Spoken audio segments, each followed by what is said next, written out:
Hello everybody, it's Kevlar today, and as you can probably tell from the title, I'm going to be discussing to you guys the May update to Battlefield 1. Yeah, it's just dropped. Now, Battlefield 1, EA have recently declared that they're basically every month going to change the game to try and make it better for people that play it, kind of thing. So, this is the first one that they've implicated in this, and it's the May update, and boy is it a big one. Now, it's not necessarily maps, however there are 2 new maps that are going to come in the summer to the game.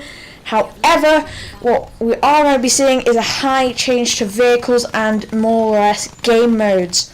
Now let's get into this, and first of all we're going to go with the operations. Now the change to the operations is, instead of having to go on the map where you have tons of different operations, what you're going to have to do now is, well, you can still do that, but you can press a button, it'll automatically put you into an operations.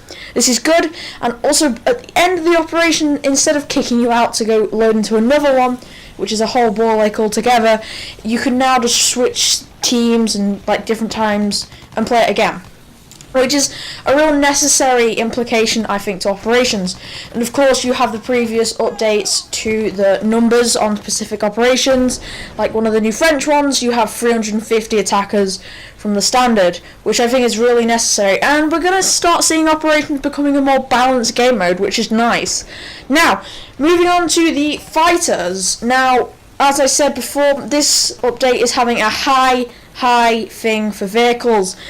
Pretty much all vehicles are being changed, buffed, debuffed, everything's happening. Now, starting off with the fighter, what's going on is, all the fighter classes have had their damage upgraded, as I'm aware, and they've been changed about. Now, most of the 3 different classes have it been changed around. Now, with the dogfighter class having fire bullets added, which are really cool. Now, the difference is from them to normal bullets is that they do specific damage to vehicle parts, which is very helpful when you consider how weak they sometimes can be, especially against bombers. Now, moving on to the attack plane, we're basically seeing a maneuverance upgrade. So, before they were very weak, you couldn't really do fast turns with them. Now they can. They can just nearly go up against a fighter and still have a decent chance of winning, but they're still not the better ones at dogfighting. Okay, moving on to the light tank. Now, this is having a bit of a change around with what you can use. The standard light tank is getting its shotgun removed with an SMG. And again, back to the attack planes, their normal damage is moving up from 32 to 40. And the attack plane Tank Hunter, which has its big artillery shell on the front, now the artillery shell moves faster and reloads faster, so that's a real big buff for that. Now, one of the bigger changes to the patch is the bayonet charge. Yes, we all hate it. It's what the noobs, as myself, use to get kills, for they could just run around a corner and do an unbelievably quick turn and bayonet you and lock onto you. You'll be probably happy to know that the lock-on has disappeared. It's gone. It's not coming back. And the 50 degrees turn, they can't just turn like in a 90 degrees angle.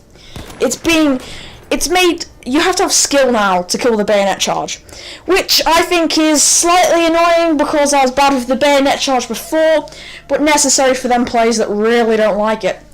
Now, I've been playing on the patch for quite a while now, and I have to say, the general feel for the game hasn't changed that much.